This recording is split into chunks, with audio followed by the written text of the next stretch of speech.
Sir ఏపీలో ఎన్నికల ఫలితాల తర్వాత వైసీపీ నేతలపైన, వైఎస్ఆర్ విగ్రహాలపైన భారీ ఎత్తున దాడులు జరిగాయని చెప్పేసి మనం విన్నాము. అయితే ఇప్పుడు లేటెస్ట్‌గా వైఎస్ఆర్ విగ్రహాలు తగలబెడుతున్నారు అని చెప్పేసి వార్తలు వస్తున్నాయి సార్. మరి ఎవరు తగలబెడుతున్నారు? ఎక్కడ తగలబెడుతున్నారు? దీనిపైన మీ ఒపీనియన్? యాక్చువల్గా డే 1 నుంచే తెలుగుదేశం కూటమి ప్రభుత్వం రివెంజ్ స్టార్ట్ చేసింది. ఇది మల్టీఫోల్డ్గా జరుగుతుంది. అనేక రూపాల్లో ఈ రివెంజ్ అనేది జరుగుతుంది. ఎందుకంటే గతంలో 5 ఏళ్లలో జగన్ వల్ల తెలుగుదేశంలో అనేక మంది నాయకులు రకరకాల బాధలు పడ్డారు. వీళ్ళు కేసులు ఎదుర్కొన్నారు.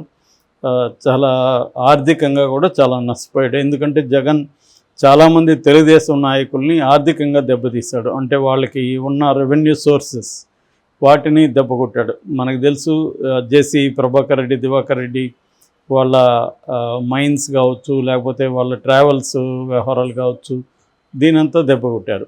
అట్లాగే కాంట్రాక్ట్స్ని కూడా రివర్స్ టెండరింగ్ పేరుతో తెలుగుదేశం గతంలో ఇచ్చిన కాంట్రాక్టర్లని వాళ్ళంతా పక్కన పెట్టి కొత్తగా తీసుకురావడం, ఇదంతా కూడా జగన్ డే 1 నుంచి జగన్ కూడా స్టార్ట్ చేశాడు. సో దాని తర్వాత ఇప్పుడు వీళ్ళందరూ కూడా ఎలక్షన్ టైంలోనే, క్యాంపెయిన్ టైంలోనే మేము వస్తే ఏం చేస్తాం అనేది కూడా చెప్పారు. వాళ్ళు మేము వస్తే ప్రజలకు ఏం చేస్తాం అనేది కంటే కూడా మేము వస్తే వీళ్ళ ఎలా అంతు చూస్తామనేది ఎక్కువ మాట్లాడారు. లోకేష్ అయితే రెడ్ బుక్ తీసుకొని పేర్లు రాసుకుంటున్నాడు. చంద్రబాబు గారిని, పవన్ కళ్యాణ్ కూడా డైరెక్ట్గా రివెంజ్ ఎలా తీర్చుకుంటామనేది చెప్పారు. ఆ తర్వాత అధికారం అంటే రిజల్ట్ వచ్చిన రోజు నుంచే వీళ్ళ మీద కేసులు పెట్టడానికి కావాల్సిన ఏర్పాట్లను వేగం చేశారు. సిఈడి 5వ తేదీ సిఈడి వాసుదేవరెడ్డి ఆఫీస్లోకి వెళ్ళి ఆ డాక్యుమెంట్స్ అంతా కలెక్ట్ చేసుకోవడం. 7వ తేదీ వాసుదేవరెడ్డి ఇంటి మీద ఇక్కడ హైదరాబాద్లో నానక్రమగూడలో ఇంటి మీద దాడి చేసి డాక్యుమెంట్స్ పట్టుకుపోవడం. ఆ తర్వాత మన ఆయన బొత్స సత్యనారాయణ మీద కేసు పెట్టడం, టీచర్స్ బదిలీలో అవకతవకలు, ఇలాగ వరుసగా కేసులు. ఇంకా ఆడుదాం ఆంధ్ర, మన రోజా, బైరెడ్డి సిద్ధార్థరెడ్డి, తర్వాత సజ్జల రామకృష్ణారెడ్డి మీద మొన్న కేసు నమోదైంది. ఇది కూడా మల్టిపుల్గా ఉంటుంది. కేసులు పెట్టడం కూడా ఎలాగ ఉంటుందంటే గవర్నమెంటే కొన్ని చేస్తుంది, కొన్ని ప్రైవేటు వ్యక్తుల దగ్గర చేయిస్తుంది. అది తెలుగుదేశం వాళ్ళే కానక్కర్లా, తెలుగుదేశానికి చాలామంది మిత్రులు ఉన్నారు, వాళ్ళ ద్వారా కూడా చేయిస్తుంటుంది. అలాగే రకరకాల పద్ధతులు కేసులు పెట్టడం అనేది మొదలైంది. That is one thing. Second thing, కొంతమంది నాయకులను టార్గెట్ చేసి వాళ్ళ ఇళ్ళ మీద దాడులు చేయడం, వాళ్ళ ఆఫీసుల మీద దాడులు చేయడం, అది కూడా మొదలైంది. ఫర్ ఎగ్జాంపుల్ కొడాలి నాని వాళ్ళ ఇంటి మీద రాళ్ళు వేయడం చూసాము. అట్లాగే జోగి రమేష్, తర్వాత ఆయన వల్లభనేని వంశీ, అట్లాగే రోజా ఇంటి ముందు కూడా వెళ్ళి వీళ్ళు జనసేన వాళ్ళు కట్అవుట్లు అవన్నీ పెట్టడం, ఇలాగా కొంతమంది టార్గెట్ చేసి వాళ్ళ ఇంట్ల మీదకి రాళ్ళు వేయడం, వాళ్ళని భయభ్రాంతం చేయడం అనేది ఒకవైపు నడుస్తుంది. మరోవైపు సచివాలయాలు కావచ్చు, లేకపోతే మిగతా ఆఫీసుల్లోకి వెళ్ళి వైసీపీ రంగులు మార్చడం, వైసీపీ శిలాఫలకాలని పగలగొట్టడం, ఈ కార్యక్రమం నడుస్తుంది. ఇంకోవైపు వీసీలను టార్గెట్ చేయడం. ఎస్కే యూనివర్సిటీ వీసీని గెరవ చేశారు, అక్కడ వైఎస్ఆర్ విగ్రహాన్ని తీయించారు. అట్లాగే ఏయు ఆంధ్ర యూనివర్సిటీ వైస్ ఛాన్సలర్ని బెదిరిస్తూ ఫోన్లు, లెటర్లు వెళ్తున్నాయి. అధికారులు కూడా, పై అధికారులు కూడా ఆయన్ని రిజైన్ చేయమని కోరుతున్నారు. బట్ ఆయన మీరు రిటర్న్గా ఇస్తే నేను రిజైన్ చేస్తాను, నేను ఎందుకు రిజైన్ చేయాలని అడుగుతున్నాడు ఆయన. సో దాని మీద కూడా ఆల్రెడీ తెలుగుదేశం మీడియా స్టార్ట్ చేసింది. సో ఇదొక వైపు. మరోవైపు ఏం చేస్తున్నారంటే అధికారులను వేధించడం. సో గతంలో వైసీపీతో పనిచేసిన అధికారులు ఎవరైతే ఉన్నారో వాళ్లను వేధించడం అనేది జరుగుతుంది. అట్లాగే జగన్ పథకాలకన్నిటికీ పేర్లు మార్చేసేయడం, వాటిని పథకాలని మొత్తం రూపురేఖలు మార్చడం, కొన్నిటిని పక్కన పెట్టేసేయడం, ఈ కార్యక్రమం జరుగుతుంది. అంటే మల్టీఫోల్డ్గా తెలుగుదేశం కూటమి చేస్తుంది. ఒకవైపేమో పవన్ కళ్యాణ్ ఏమో వాళ్ళ ఎమ్మెల్యేలతో సమావేశమైనప్పుడు మనము వైసీపీ వాళ్ళ మీద రివెంజ్ తీర్చుకోకూడదు, మనం 5 కోట్ల మంది ప్రజల ఆకాంక్షలని నెరవేర్చాలి, సంక్షేమం అభివృద్ధి వైపు మనం దృష్టి పెట్టాలని ఆయన ఉపన్యాసాలు ఇచ్చాడు. కానీ ఆయన ఎక్కడా దీన్ని ఖండించట్లేదు ఇప్పటి వరకు. ఈవెన్ జనసేనకులు కూడా జోగి రమేష్ లాంటి వాళ్ళ ఇంటి మీదకి వెళ్ళారు. మొన్ననే అతను ఒక ఎంపీ కారు భరత్ అనుకుంటా, ఆయన కారు తగలబెట్టారు.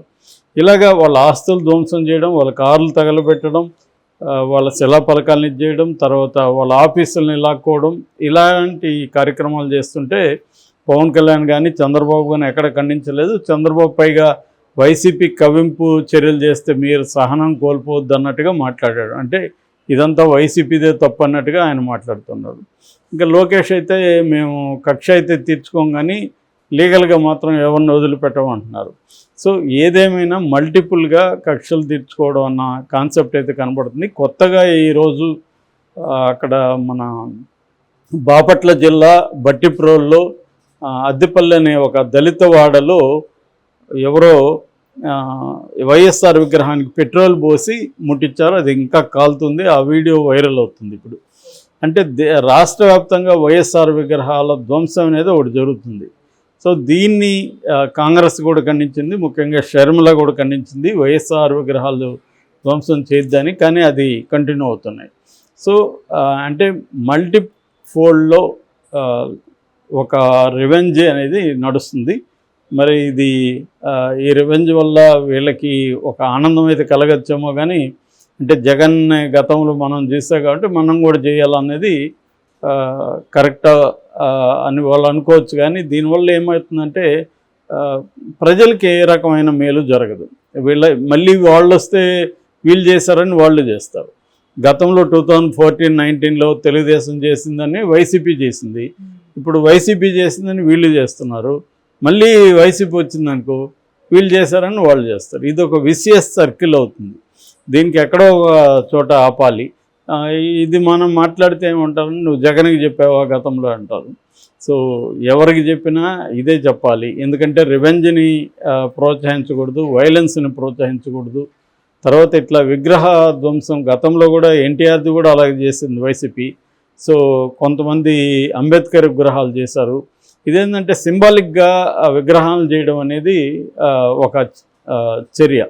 సో ఇలాగ ఫోల్డ్గా రివెంజ్ అనేది జరుగుతుంది రాష్ట్రంలో.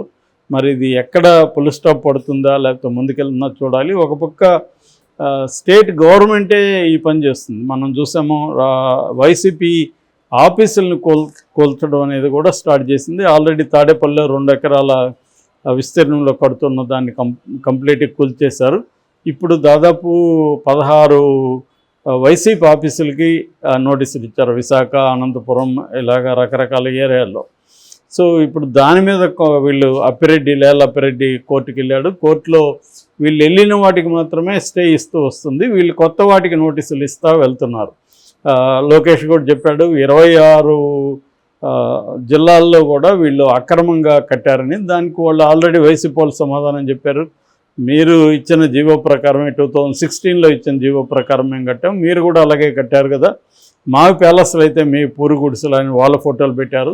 నేను ఆల్రెడీ చెప్పాను, ప్రతి పొలిటికల్ పార్టీ ఆఫీసులు చాలా రిచ్గా చాలా హంగామా పెట్టి కట్టుకుంటున్నారు, అది అందరూ చేస్తున్నారు దాన్ని.